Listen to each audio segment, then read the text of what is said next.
The Lord be with you. A reading from the Holy Gospel according to Matthew. Jesus spoke this parable to his disciples.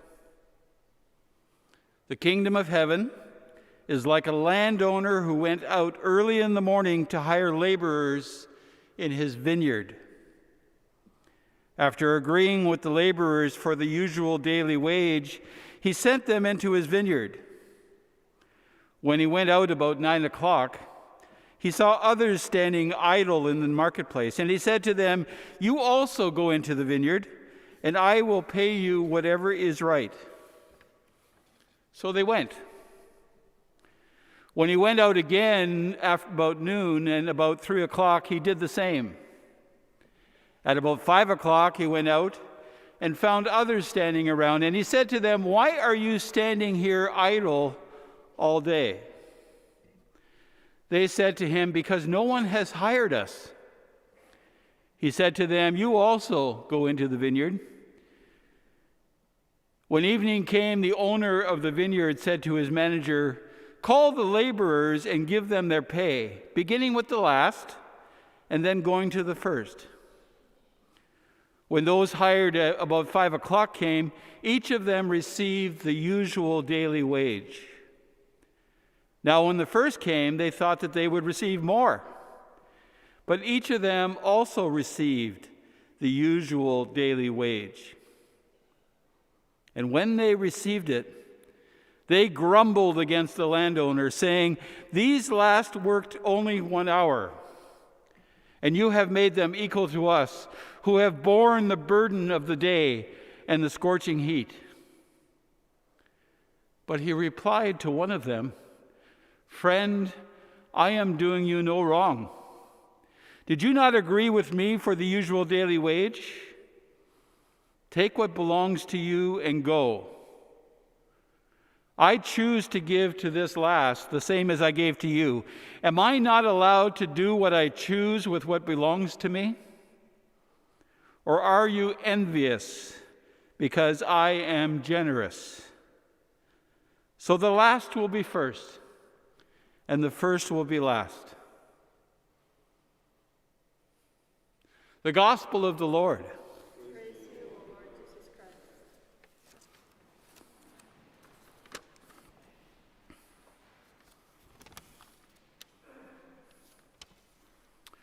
It's not fair. It's not fair. It's just not fair. Now, I'm not talking about anything in particular. I'm not on a rant about some one thing. This isn't the Deacon on a crusade. But if you've raised children and managed to get them to the early teens, you've probably heard them say something like that. It's just not fair.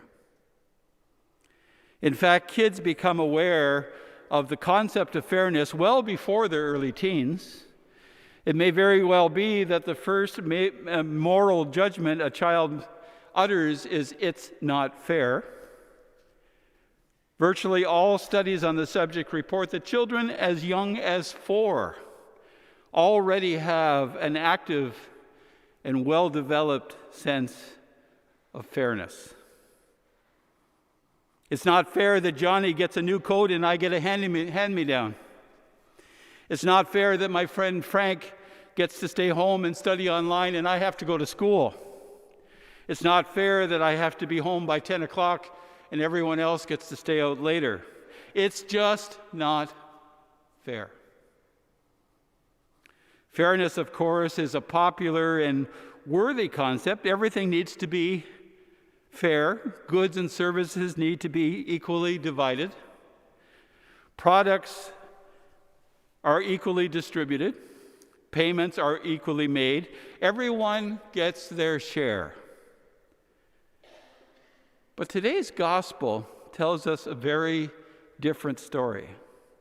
The landowners hire people to work in the field at different times of the day. Some start in the early morning, some at 9 o'clock, some at noon, still more at 3 p.m. And he hired the last group at 5 p.m., which is only an hour before the end of the day. But here's the thing. At the end of the day, the landowner pays them all the same. He started with those that worked only an hour, and he paid them the entire usual daily wage. Those that worked since 3, the same. Those that worked since noon, the same. Those that worked since 9 or early in the morning, exactly the same amount. You can imagine the grumbling that those who had worked all day, clearly they would think, it's not fair. Can you imagine the big 3 negotiating teams bargaining that everyone is paid the same no matter how much they work? But Jesus wasn't a labor lawyer, and he wasn't giving us advice on how to hire a contractor. He had something else up his sleeve. But how is it possibly fair that they're each paid the same? What's at work here? What's Jesus up to? This is like crazy talk. Well, Jesus knew exactly what he was talking about. It wasn't fairness that he was showing us in this story. It was justice. So what's the difference? Well, let's say there are 2 families. One family has only part-time work and receives $500 a week from the government.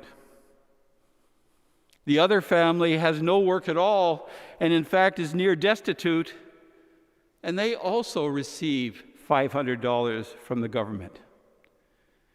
Now, on the surface, that seems fair.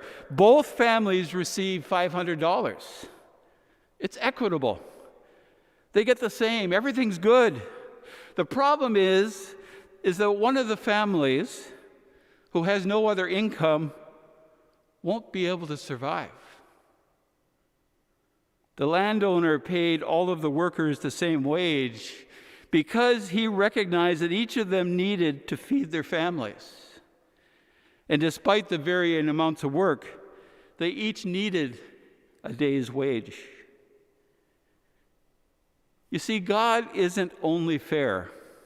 God goes beyond that. God is just. And he treats people that way. He is abundant in his willingness to give people what they need. He overflows with that abundance. That abundance is found in our first reading from Isaiah as well.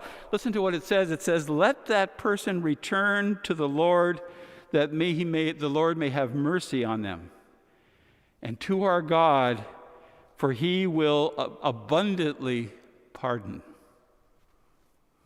So fairness is a good thing.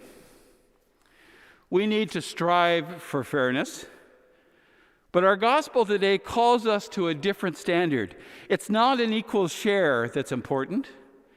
It's giving people what they need, what they deserve. And friends, that overflowing, abundant generosity is great for you and me. You see, the gospel today is not about a day's pay. It's about getting to heaven. And what Matthew tells us today is clear. If you've been a lifelong faithful Christian, you're saved. But if you got to know Jesus a little later in life and you've been faithful for a shorter time, you're saved. And even if you've lived a sketchy life, but you recanted and sought forgiveness, perhaps even the last few minutes before you die, you're saved. And the heaven that one gets for having lived a complete life of faith is the same as everyone else gets. There's no better or worse neighborhoods in heaven. If you're saved, you're saved. That's not fairness. It's not equitable. But based on God's abundant generosity, it's just. And if the Lord is abundantly just, if that's the way he treats us, certainly we have the capability of treating each other abundantly with abundant generosity. we can treat each other with justice.